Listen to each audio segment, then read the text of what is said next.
Oke, teman-teman, selamat pagi, siang, dan sore buat teman-teman peserta yang ada di Zoom meeting ini.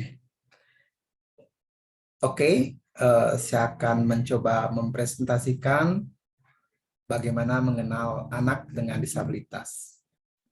Sebelumnya, saya mohon izin teman-teman, saya izin share screen agar kita sama-sama membaca di sini tentang mengenal anak disabilitas.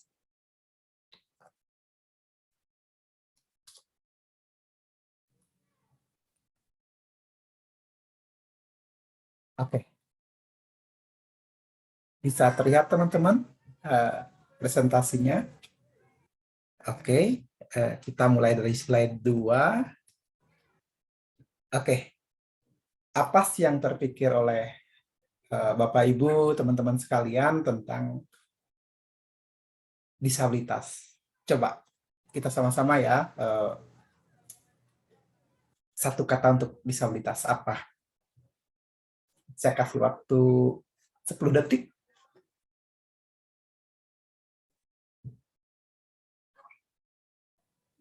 Ya, sering sekali kita terbersit atau mengatakan disabilitas itu adalah orang yang hebat, orang yang luar biasa, atau barangkali ada juga yang mengatakan orang yang tidak bisa apa-apa, orang yang selalu membutuhkan orang lain, atau ketergantungan orang lain. Nah, setelah itu kita akan coba yuk bagaimana kita mengenal disabilitas itu secara utuh. Oke, saya lanjut ya. Nah, ini, siapa itu anak dengan disabilitas? Undang-undang menyebutkan seperti definisi anak itu seperti ini, seseorang yang berusia sebelum 18 tahun.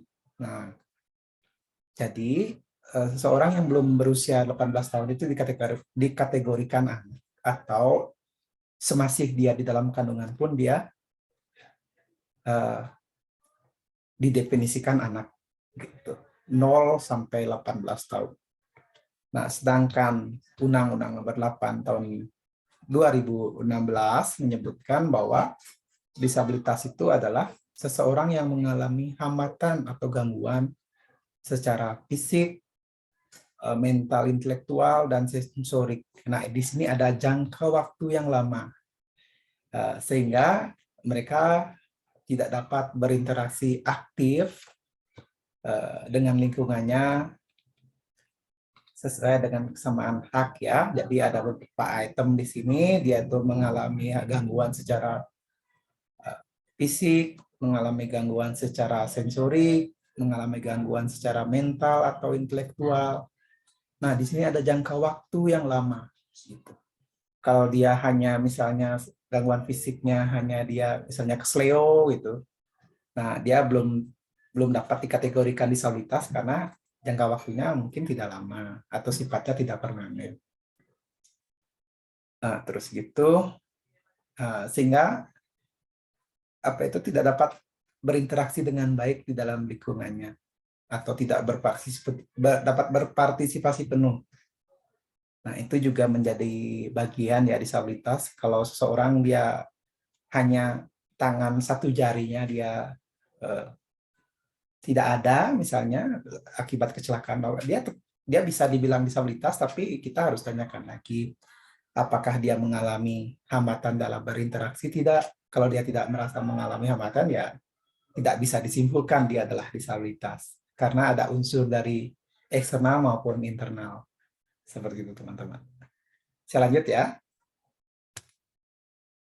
Nah, jadi dapat disimpulkan anak disabilitas adalah seseorang yang usianya di bawah 18 tahun yang mengalami hambatan atau gangguan fisik, mental, intelektual, dan sensorik dalam jangka waktu yang panjang, sehingga tidak dapat berpartisipasi aktif di dalam lingkungannya. Seperti itu. Jadi kalau anak ini seseorang yang belum berusia 18 ya, jadi mereka itu tidak dapat berinteraksi baik ya dengan lingkungannya atau karena hambatan fisik dan lain sebagainya, itu bisa dikategorikan dengan disabilitas. Oke, jadi kita lanjut ya. Nah ini, jenis-jenis disabilitas. Jenis-jenis disabilitas secara undang-undang ada 4 ya, tadi sudah disebutkan, ada fisik, mental, intelektual, dan sensorik. Nah, tapi kita lihat yuk sama-sama di sini. Nah, jenis disabilitas mental itu apa sih? Nah, seseorang yang mengalami gangguan pada emosi, pikiran, atau perilakunya. Bisa dia tuh bisa psikososial. Di sini disebutkan ODGJ itu termasuk disabilitas, tapi kita kembali ke yang tadi, dalam jangka waktu yang panjang, atau ODGJ-nya itu sudah dikategorikan sembuh, nah, tentunya akan berubah lagi. Seperti itu. Nah, kalau secara perkembangan, disebutkan juga ada autism atau ADHD, itu disebutkan bahwa dia tuh disabilitas mental, tapi dilihat dari perkembangannya seperti itu. Berikutnya, disabilitas intelektual adalah seseorang yang mengalami gangguan di dalam kognitifnya ya, atau kemampuan intelektualnya di bawah rata-rata kemampuan teman-teman seusianya. Biasanya penelitian menyebutkan mereka tuh setengah usia tumbuhnya. Jadi secara tubuh mungkin dia usianya 10 tahun, nah secara perkembangan mungkin setengahnya itu gitu. Jadi bisa perilakunya bisa mirip usia anak 5 tahun. Seperti itu teman-teman. Nah, bisa kalau di lapangan bisa kita lihat misalnya anak tunagrahita atau slow learner atau terlambat belajar. Down syndrome juga termasuk di dalamnya. Oke. Nah, setelah kita mengetahui tadi dua tadi, kita lihat lagi nih. Disabilitas fisik itu seperti apa sih? Seorang yang mengalami gangguan pada saraf ya bisa, atau struktur tulang. Baik dia karena bawaan maupun kecelakaan. Seseorang yang mengalami kecelakaan, dia amputasi kaki, tangan. Nah, dia bisa menyebabkan disabilitas karena secara fisik dia mengalami gangguan. Nah, secara jangka waktunya pasti ya, karena sudah amputasi ya, jangka waktu yang panjang. Terus pasti ada hambatan interaksi di sana. Ketika kita harus tanyakan dulu, kalau lingkungannya support ya tentunya tidak akan ada hambatan interaksi. Seperti itu. Dapat kita contohkan misalnya nih, seseorang yang sudah pakai kursi roda, ketika dia mau belanja ke supermarket atau minimarket, ketika ada tangga, dia akan menjadi disabilitas.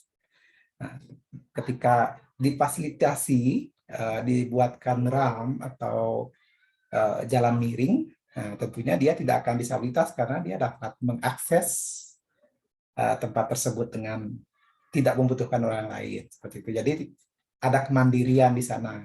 Memang secara fisik dia disabilitas, tapi interaksinya tidak mengalami hambatan sehingga disabilitasnya kita bisa hilangkan gitu. Oke, selanjutnya. Nah, ini ada disabilitas sensorik. Nah, disabilitas sensorik ini kita bagi menjadi dua. Ada penglihatan atau sering disebut dengan tunanetra atau disabilitas netra. Nah, di sini pun ada seorang yang mengalami hambatan penglihatan ya. Ada low vision dan totally blind atau buta total. Jadi bagaimana dengan yang pakai kacamata gitu. Nah, sering sekali ini menjadi pertanyaan, apakah dia disabilitas? Kalau tidak pakai kacamata berarti bisa disabilitas. Itu tadi 3 kategori itu. Ada sifatnya itu jangka waktu dan mengalami hambatan nggak di dalam berinteraksinya seperti itu. Nah, kita tidak bisa simpulkan seperti apa mentah-mentah saja. Jadi kita harus ambil item per itemnya sehingga menjadi satu kesatuan, dapat disimpulkan seseorang ini adalah disabilitas. Terus gitu ada juga low vision ya, yang tadi dia itu masih ada sisa penglihatan di sana. Jadi tidak sepenuhnya atau blank dia tuh, tapi masih ada sisa penglihatan baik cahaya maupun remang gitu. Nah, atau sudut pandangnya tidak luas atau hanya fokus saja. Nah, jadi banyak kategori disabilitas yang netral vision ini. Jadi ada berbagai macam model ya, seperti itu teman-teman. Banyak sekali ini kita dapat, mungkin kalau mau lebih tahu lebih banyak ini kita bisa baca di buku-buku tentang apa concern di tunanetra ya. Jadi banyak sekali yang mendefinisikan atau mengetahui tentang bagaimana disabilitas low vision atau netra.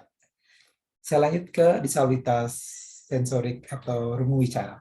Nah, mereka ini sering disebut tuli. Nah, mereka tuh sering disebut tuli.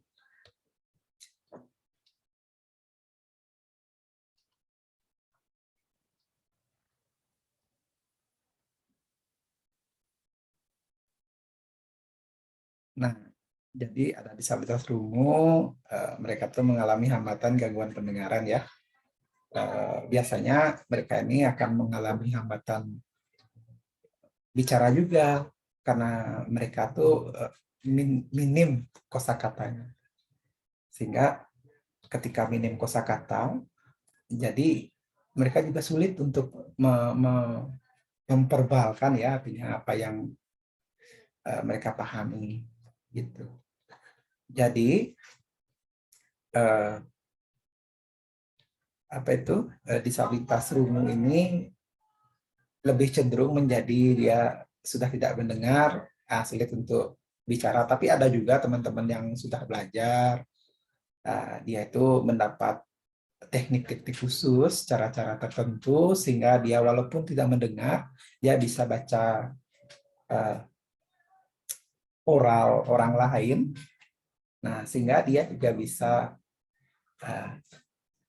menyebutkan apa jawaban itu melalui verbal, walaupun tidak baik, tapi ada juga yang baik. Ada teman adik di Cimahi, dia tuh sampai dia kuliah di kedokteran gitu, walaupun dia tidak bisa apa itu tidak bisa, kalau tidak salah sih tidak bisa ngambil ini kedokterannya ya, tapi dia ikutnya ke manajemen kedokteran. Dia rungu, tapi dia mudah sekali berinteraksinya gitu. Saya sempat kebetulan waktu dulu sempat ngobrol dengan beliau dan saya tidak tahu dialah tunarungu karena dia jawabnya biasa-biasa saja. Ketika saya diinformasikan dia seorang tunarungu, jadi saya baru tahu gitu. Saya harus bicara lebih pelan-pelan atau saya harus membuka mulut lebih lebar lagi. Nah, seperti itu. Nah, ini ada disabilitas bicara yang tadi dia tuh sulit untuk mengungkapkan pikirannya di dalam verbal gitu atau mengungkapkannya ke dalam kata-kata. Baik karena dia mengalami disabilitas rungu maupun karena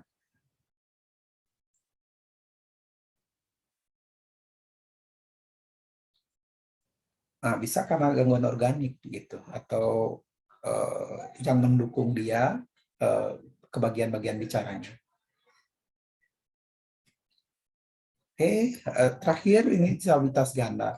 Jadi disabilitas ganda itu seseorang yang atau anak yang mengalami lebih dari disabilitas. Misalnya ada juga yang sudah tidak lihat atau tunanetra, dia mengalami hambatan fisik juga atau mental.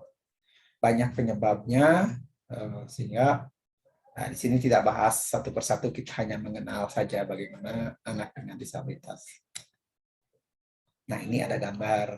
dokter sudah menganalisis mata. Nah, karena itu yang tadi kita sebutkan, tidak bisa kita menjudge seseorang tanpa analisis yang baik. Seperti itu, kita harus melibatkan berbagai keahlian, keilmuan agar mengetahui bahwa anak atau seseorang ini mengalami gangguan atau hambatan sehingga menjadi disabilitas. Betul, teman-teman. Selanjut ya. Nah, ini yang ada di lingkungan kita sekarang, stigma masyarakat masih menganggap disabilitas itu adalah sebagai kutukan, tidak memiliki masa depan, atau sampai dibilang merepotkan. Ya, itu yang ada di sekitar kita. Kita tidak bisa elakkan karena ya jangankan masyarakat, ya kadang-kadang di lingkungan keluarga juga seperti itu. Nah, ini yang kita akan bersama teman-teman bagaimana menghapus stigma ini sedikit demi sedikit sehingga menjadi masyarakat yang ramah dengan disabilitas. Saya lanjut ya. Nah, tentunya disabilitas juga mempunyai kekuatan, kesulitan maupun kebutuhannya mereka sebagai manusia. Karena setiap orang juga memiliki keunikan ya, tidak ada yang sama.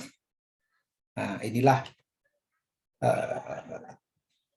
banyak faktor yang memengaruhi sifat ini atau kekuatannya itu, kelemahannya juga atau kesulitannya atau kebutuhannya, bisa dari internal maupun eksternalnya.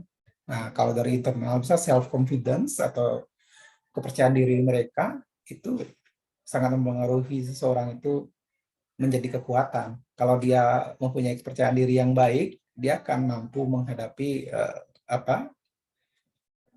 kegalauan di dalam dirinya sendiri. Nah, kalau dari eksternal bisa dari keluarga, bisa dari masyarakat. Nah, dukungan keluarga itu sangat penting ya, family support. Nah, karena tanpa didukung keluarga, anak disabilitas ya akan tambah disabilitas lagi. Begitu juga masyarakat. Nah, masyarakat ini sangat penting sekali karena tadi secara fisik dia disabilitas. Kalau didukung masyarakat yang paham, yang aware, peduli, jadi belum tentu yang tadi disabilitas menjadi disabilitas lagi karena lingkungannya mendukung dia, sehingga segala kekurangan yang dia miliki dapat disupport oleh lingkungannya. Nah, secara general kita dapat mengklasifikasikan ya atau mengkategorikan kekuatan, kesulitan maupun kebutuhan disabilitas seperti ini. Nah, ini dia. Tunanetra atau disabilitas penglihatan itu, nah secara intelijensi dia, kalau murni dia disabilitas, secara intelijensi atau kognitifnya dia baik. Nah, lebih berkonsentrasi atau fokus, daya ingatnya lebih baik biasanya. Nah, secara auditorinya juga baik ya, karena fokusnya akan di pendengaran. Nah, mereka tuh kekuatannya juga di dalam perabaan ya. Itu yang memberikan informasi ke dia. Gitu. Nah, apa sih kesulitannya? Kalau bising, ya ini sulit sekali bagi disabilitas netra karena fokusnya mereka itu adalah pendengaran. Jadi ketika ada suara yang sangat berisik, itu sangat mengganggu biasanya bagi secara umumnya ya, tapi tidak juga bagi tertentu ya. Nah, mengenal wilayah baru nih, kalau mereka tuh mengenal wilayah baru, dia belum tentu paham karena dia tidak tahu, kecuali sudah diajarkan orientasi mobilitas. Nah, kalau visualisasi agak kesulitan juga, misalnya tuh kata sifat terutama ya, merah, warna itu agak sulit, tapi ketika kita jelaskan, dia akan mengingat terus. Makanya penting sekali di usia dini anak disabilitas netra ini harus memiliki konsep yang baik. Nah, jadi apa yang mereka butuhkan alat bantu. Nah, sekarang ini sudah ada alat bantu yang tongkat adaptif, terus gitu ada tongkat istilahnya yang ada indikatornya bisa memberikan informasi tentang yang di sekitarnya agar tidak celaka. Tongkat itu bukan membantu dia melihat, tapi tongkat itu mengamankan dia dari kecelakaan. Misalnya ada got, dia jadi tahu, oh ini ya got. Bukan itu untuk melihat, tapi untuk mengamankan teman-teman kita atau adik-adik kita yang mengalami disabilitas penglihatan. Nah, terus mereka membutuhkan juga pembaca layar atau screen reader. Sekarang ini sudah teknologi sangat membantu ya. Kalau untuk komputer itu ada NVDA. Kalau untuk HP dia ada TalkBack, ada Jiswo dan lain-lain sebagainya. Banyak sekali yang membantu asalkan ini peran kita mau berbagi dengan mereka. Nah, terus gitu mereka membutuhkan juga informasi yang jelas terkait tempat ya, di depan, di belakang, kanan, kiri. Nah, kalau menyapa dengan disabilitas netra ini jangan bilang halo atau hai hai, gitu. Harus sapalah dengan sentuhan karena mereka tidak tahu siapa yang diajak ngomong. Ketika kita sentuh dia akan tahu siapa yang diajak bicara sama mereka. Nah, ini ada disabilitas remu bicara. Secara kognitif dia baik, biasanya kalau nggak ada kelainan lain ya. Fokus konsentrasinya juga sangat baik. Penelitian menunjukkan bahwa seni grafisnya teman-teman adik-adik kita disabilitas remu ini lebih baik ya, karena dia imajinasinya baik gitu, atau visualisasinya ya di dalam di dalam kehidupannya sehari-hari. Oke, kesulitannya mereka bergaul. Biasanya ini agak sulit karena lebih banyak lingkungan kita masih pakai bahasa verbal sehingga membuat mereka agak kesulitan ketika bergaul di lingkungan masyarakatnya. Gitu. Nah, tugas kita ya ini, bagaimana bersama-sama agar ngerti, agar aware terhadap disabilitas. Nah, komunikasi lisan atau verbal ini memang iya, tapi tidak semua yang seperti disebutkan contoh tadi di atas. Nah, pembelajaran verbal sekarang ini masih banyak sekali nih pembelajaran yang di sekolah inklusif ya. Jadi mereka tuh agak kesulitan nih karena tidak ada running text atau lebih banyak ke verbal saja. Emang secara general seperti itu, tapi teman-teman kita yang rungu ini dia sangat cepat membaca. Biasanya kalau dia modelnya slide dia atau presentasi dia akan mudah memahami sesuatu yang mungkin penyampaian untuk pembelajaran itu akan lebih mudah. Nah, mereka membutuhkan apa sih yang membutuhkan? Nah, komunikasi total atau kita sebut bisa dengan bahasa isyarat atau dengan verbal juga, dengan oral, dengan gerakan juga seperti itu. Gerakan yang membantu menyampaikan informasi. Nah, tadi dengan gerakan oral kita harus membuka mulut kita dengan jelas atau artikulasinya harus jelas sekali sehingga mereka mudah memahami mulut kita yang terbuka itu dia akan oh ini seperti ini. Nah, tapi teman-teman atau guru-guru yang concern di sini dia sangat tahu sekali bagaimana penanganan anak dengan disabilitas. Nah ini kebutuhannya juga ada puisinya dirubah menjadi running text. Ketika misalnya di contohnya di puskesmas ketika mereka mendapat panggilan itu kan sekarang masih banyak dengan suara gitu. Sehingga mereka tidak tahu saya sudah atau belum. Nah ketika ditambahkan running text dia akan membaca itu, oh ini gilirannya ini nomor sekian, seperti itu. Nah sama setelah dengan sentuhan. Kalau tidak hai-hai juga tidak akan mendengar, tidak akan didengar. Jadi kita harus sentuh dia atau dengan kontak mata, dengan setelah yang lain-lainnya. Nah, dia akan paham seperti itu. Nah, disabilitas mental lebih cenderung mereka tuh lebih banyak ke keterampilan praktis ya, karena secara mental dia tuh ada yang tadi disebutkan di atas mengalami hambatan pikiran ya. Emosional. Nah, sehingga lebih cenderung ke keterampilan praktis. Nah, ini kesulitan mereka tuh atau mereka tuh tergantung moodnya sih gitu. Jadi tidak bisa kita tebak ya. Jadi bagaimana moodnya mereka. Biasanya disebutkan sih anak-anak yang mental ini kurang mandiri, tapi mungkin kalau dia kategorinya ringan sih ya bisa mampu mandiri. Cuman kalau yang berat ini yang harus dijaga baik oleh keluarga dan lingkungannya. Nah, apa yang mereka butuhkan pendamping, orang-orang sekitar yang sayang sama mereka. Nah, banyak teknik-teknik pendekatan atau interaksi yang bisa dilakukan di sini. Misalnya itu perbanyaklah senyum gitu dengan mereka, buat mereka di dalam situasi yang nyaman seperti itu teman-teman. Nah, oke, penyampaian informasi bisa berulang-ulang karena mereka belum tentu paham apa yang kita sampaikan, bisa berulang-ulang terus menyampaikannya dengan penuh senyum ya.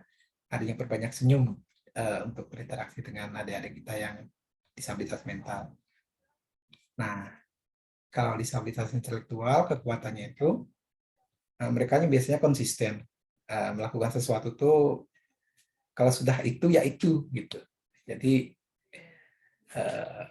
apa konsisten sekali dengan apa yang mereka lakukan. Misalnya kalau sudah setelah jam 7 ya jam 7 tidak boleh diganggu gugat gitu. Atau hanya setengah kilo ya harus dikasih tahu itu saja, konsisten sekali biasanya ya secara umumnya. Kita dapat bicara secara umum ini. Nah, tapi juga mereka bilang kurang mandiri bagi yang berat. Kalau bagi yang ringan tidak bisalah mandiri, tergantung kan ada mampu apa itu mampu latih, mampu didik, seperti itu. Nah, kalau belajar juga mereka lemah ya karena karena kemampuan intelektualnya kurang atau EQ-nya ya di bawah rata-rata orang lain. Apa yang mereka butuhkan pendamping. Tadi lingkungan masyarakat, keluarga yang support mereka sehingga mereka mampu untuk mandiri di lingkungannya mereka. Nah, ini juga pengulangan dalam penyampaian informasi juga penting ya untuk adik-adik kita yang disabilitas intelektual. Oke, saya lanjut ya. Nah, gimana sih pendekatannya ini yang bisa kita lakukan untuk mendukung mereka di dalam maupun di sekolah maupun di masyarakat. Nah, keluarga yang peduli dan mendukung ini sangat baik ya, karena saya lupa persentasenya, tapi ini ada penelitiannya. Ketika seseorang disabilitas itu didukung oleh keluarga, dia akan